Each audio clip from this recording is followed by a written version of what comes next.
收看温度手作的频道。如果是新朋友，这是一个关于所有编织大小事的频道，我是 Vivian， 欢迎你来收看。如果是旧朋友，也非常感谢你再次回来收看我的影片。有了你们的支持与鼓励，我才有动力能够继续拍摄影片跟大家分享，谢谢你们。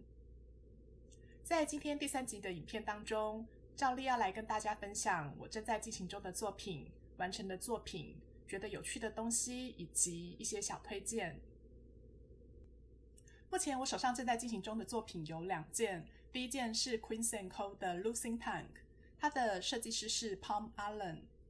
我之所以选择这一件作品来编织，最主要的原因就是它是无袖的背心，很适合现在台湾热得要死的天气来穿。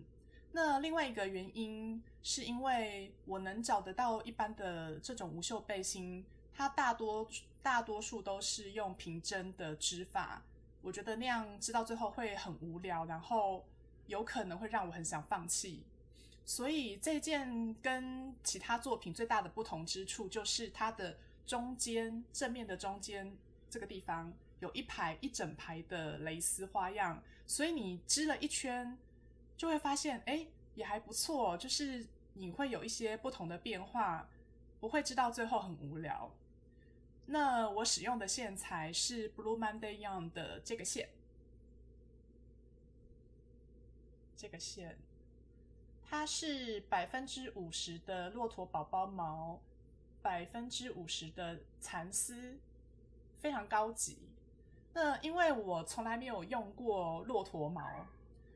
听说骆驼毛它是冬暖夏凉，我觉得应该是没有错啦，因为我知道现在因为天气很热，我不可能老是开着冷气在做编织，那实在是电费会太高。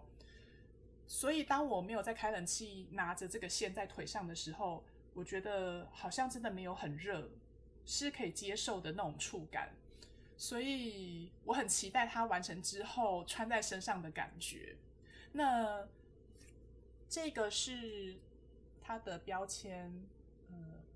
这个，然后看一下它的 colorway 是 brick 砖红色。好，给大家看一下我现在的进度是这个，看得清楚吗？对，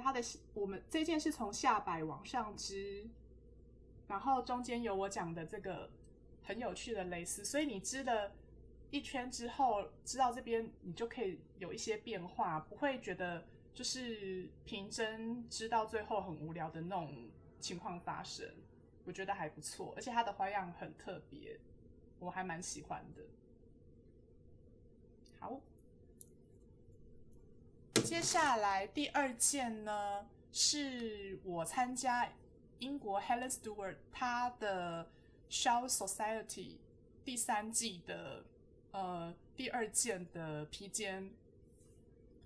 我没有织第1件，是因为我当时有点赶，然后找不到适合的线，所以我就决定 pass。虽然它的 deadline 是7月底，我其实还来得及，可是我觉得我不想要让自己压力那么大，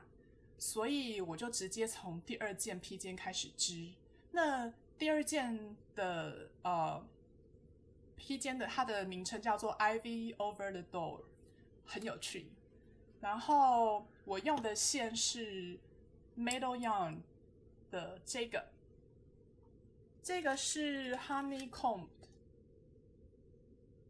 很可爱的颜色。然后另外一个是 Beekeeper 这个颜色。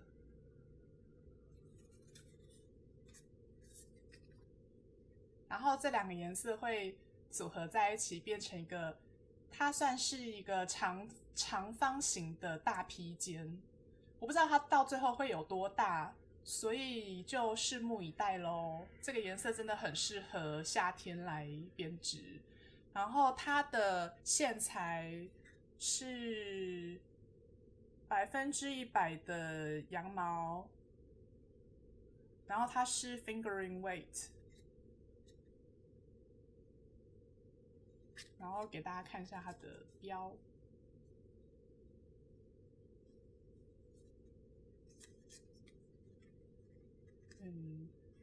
对。然后另外一个是这个，很可爱。然后我这一次选这个线是因为它刚好跟 Helen 有合作，所以他们是出了一个材料包，里面这个披肩是3角的这个线跟1角这个线，所以它是一个组合包。好，然后我给大家看一下，虽然进度不是很多，因为我才刚开始没有几天，然后我现在的进度是这样子，这样做这样一小排。一开始它会有一些这样子的花样，然后再过几排可能就要换颜色了。那我也很期待，就是这个可以赶快完成，所以我就可以跟上大家的进度。因为接下来总共有6个披肩，然后另外我参加他的那个袜子的团织，我都还没有空买线，也没有空织，所以真的东西实在有够多，只有2只手都织不完。真的希望就是可以有很多手可以来编织，或是我一天可以有那种72小时，不过当然这是不可能。那这就是我目前手上的2件作品的进度。接下来要跟大家介绍的是我完成的作品，大家可以看到后面这2件。这一件是 Quince&Co 的 Perkins Cove， 然后它的设计师是 Palm Allen。那这一件呢是 Shibui Knits 的Athens Tank， 然后它的设计师是 Shirley Anderson。那我本来是想要穿给大家看，可是因为有2件换来换去实在是太麻烦了，所以我就直接摆在这边，大家可以看一下。然后我过去把它拿过来，大家近一点可以看得更清楚。稍等我一下哟。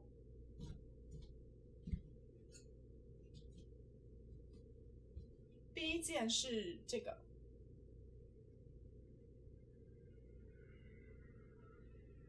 我觉得这件我已经穿过了，那我觉得它穿起来真的很清凉，因为我定型完之后，它真的变得，大家可以看这种垂坠的感觉，真的是很柔软，你不会觉得它还没下雪那个时候粗糙的感觉，真的很舒服，而且完全不会扎人，是一件很好穿的，而且它的有这个蕾丝，所以它其实是有点像洞洞装的感觉。对，洞洞装的概念，这样大家应该可以这样可以看得到它的那个透光的洞洞的感觉。所以我曾经穿的这一件衣服，现在跟现在一样，现在是中午的时间，大概快要1点了，其实外面很热，我就是跟这种天气一样的时候穿这件衣服在外面走路，一点都不觉得热，就觉得很清凉很凉爽，觉得蛮舒服的。哦，对了，就是我上次有讲，就是原本这件的织图是要织一个大概7、8分袖，可是我把它改成短袖，因为如果7、8分袖的话实在是有点热，所以我就把它改成短袖这样子。然后背面是这样，然后这件我有把它织了我一个小小的个人的 mark 在这边，就是我自己独有的这件手织衣。好，然后我再拿另外一件给大家看。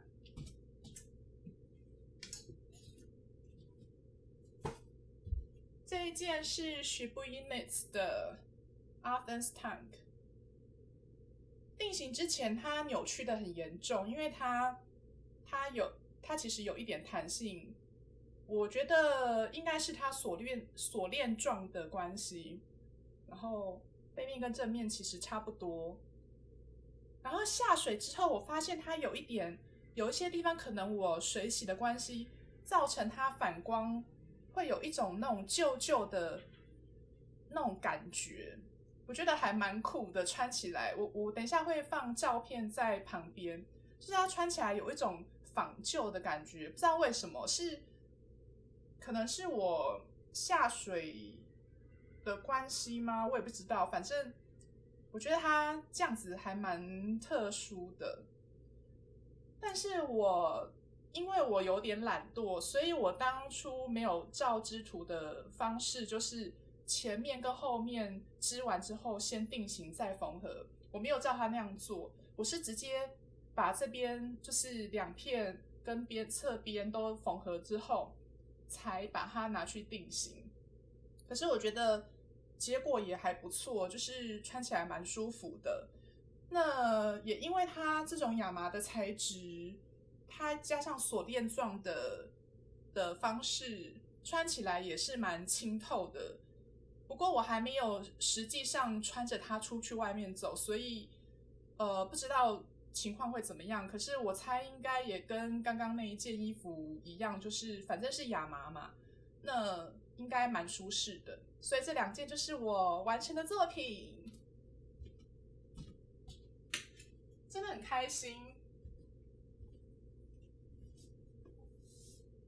对啊，就是我觉得手织衣的好处就是，虽然中间可能织的有点辛苦，尤其是这一件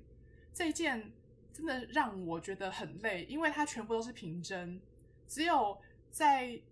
领口、袖口削平的时候，可能还要专注一下，然后去注意它有没有哪里有问题。可是，一样很无聊。那我会建议说，还是比如说选择这样子的Perkins Cove 这样有一点变化的衣服，让自己不会觉得织到最后很想放弃、很无聊。那目前呢，这2件衣服，这件是我跟朋友IG 网友互揪织好的这一件。那这一件呢，是我自己上次在第2集里面有讲到，它是我手织衣团之第1件的衣服。那目前也有很多成员他已经完成了，我也很期待他们拍出他们穿好的照片来跟大家分享。所以这一件就是手织衣的第1件。那我刚刚忘记说，我这一件衣服是我手织衣2的作品。2件都是背心没有错，因为台湾真的好热好热好可怕。那这件衣服目前手织衣2的活动正在进行中，目前已经走到第3周了，还剩下将近3周半的时间。不过我一样是欢迎大家临时加入，如果你手上有一些你可能已经冷冻很久，一直都没有勇气或是没有动力去完成的作品，我觉得你就把它拿出来，然后来参加这个手织衣的社团。我觉得它可以，因为大家都在织不同的东西，你可能会觉得有一点动力想要把它完成。我觉得大家会想要织衣服的线材肯定不会太差。那既然你都已经买线了，就把它织完吧，不要浪费，不要把它冷冻在那边。就是你织完成就感真的会很大。那即便是你不小心密度没有算好，或者是你的可能有一些小差错，你还是可以送给，比如说当圣诞节礼物、生日礼物，送给适合就是穿得下的朋友们或是家人。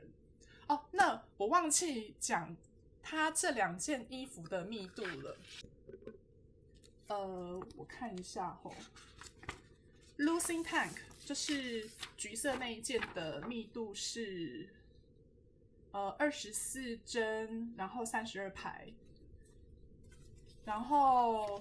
Helen 的这一件披肩的密度，其实披肩密度就算算错，其实不会差太多。但是我一样还是有织那个织片，它的密度是20针，然后32排。找到了，我的骆驼宝宝毛这一件织片在这里，因为我想要测试它的那个蕾丝的花样，所以我就做了这个。然后我喜欢就是织片不要浪费，就是有个边框，至少以后不用了可以拿来当做那个杯垫或是一些装饰。那这个是Ivy Over the Door 这个是织片，可是我织错了。因为我是直接看那个它的图，不是文字叙述的织图，所以我织成很奇怪的样式。但是 anyway， 就是反正我大概知道我的密度是多少，所以我就根据我的密度，然后去用适合的针号，所以也还不错啦，就是另外一种另类的杯垫。所以我后来没有在 IG 贴这个图片，因为我觉得实在是太蠢了，所以我的完成作品就是这样子。再来就是我觉得有趣的东西，今天第一个有趣的东西就是这个，噔噔噔噔 ，Land Magazine， 它是第5集，我终于拿到了，真的等很久，但是真的蛮开心的。然后这一集里面的内容，当然 interview 不用讲，非常的精彩。那我最喜欢的作品，除了封面的这件洋装之外，还有这一件上衣，我都很喜欢。不过我可能不会这么快就去织这2件衣服，因为洋装的话，还是要考虑一下它的实穿性。因为台湾天气真的蛮热的，冬天真正太暖的衣物其实穿不太到。那这件上衣的话，我担心的地方其实不是实不实穿，因为上衣还好，只是它看起来好像是平针的织法，所以我担心我织到一半会想要放弃，所以还要再考虑看看。所以很推荐大家去买这一本，现在应该还买得到，就是大家可以问问看。那另外就是这个，我买了这2角线，这2角线一样是跟着我这次那个披肩的材料包一起买的，一样是 Metal Yarn 出的，然后它的名称叫做这个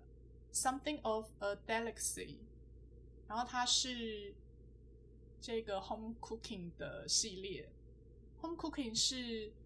Metal Yarn 的主人 Ange 他写的小说的衍生出来的那个线。大家如果有兴趣可以了解一下，因为真的很特殊。然后你看它这个染的这种层次，然后我又很喜欢蓝色，就是这种感觉真的很特别。其实还有很多它的线我真的都很想买，可是真的运费跟税那一些实在太贵了，所以一次只能选1-2样，就很可惜。那讲到这个，我就很希望台湾的手染线朋友们赶快加油，请你们多生产一些线，让我们不用跑到国外去买这么贵的线回来。当然，就是国外的线也有很特殊的，就是很难平衡，可是至少不用那么频繁的一定要到国外去买线嘛，就大概就是这样子。这就是我今天要介绍的很喜欢的很有趣的东西。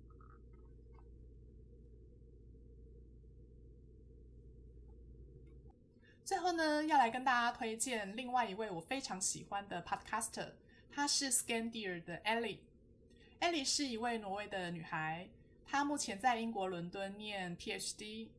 那我很喜欢她，就是每次看她影片都觉得很开心，因为她总是很活泼，然后很有活力，而且她是那种有话直说的个性，就让人觉得很亲切，很喜欢。而且因为他的关系，我也学习到很多，就是挪威原来有很多不同的线材，很好的线材，然后很厉害的设计师，然后他们的一些文化传统等等。有兴趣的朋友也可以到他的不管是 Ravelry 或是YouTube 看他的频道，我会把资料都放在下面。那么今天的影片就到这里结束咯。然后我也要跟大家说一声抱歉，因为这段时间我家附近同时有好几户在做室内装修的工程，那他们发出来的噪音真的大到我没有办法做任何影片的拍摄。我好不容易今天逮到机会，可能是他们工程已经慢慢接近尾声，所以我利用他们休息的时间赶快进行今天影片的拍摄。所以呢，拍摄的节奏有一点点的小混乱，也请大家多多的包涵。那照惯例，也请大家帮我按个赞，如果你喜欢今天的影片的话，也请帮我做留言，告诉我任何你觉得想要告诉我的意见，跟希望未来看到的一些内容。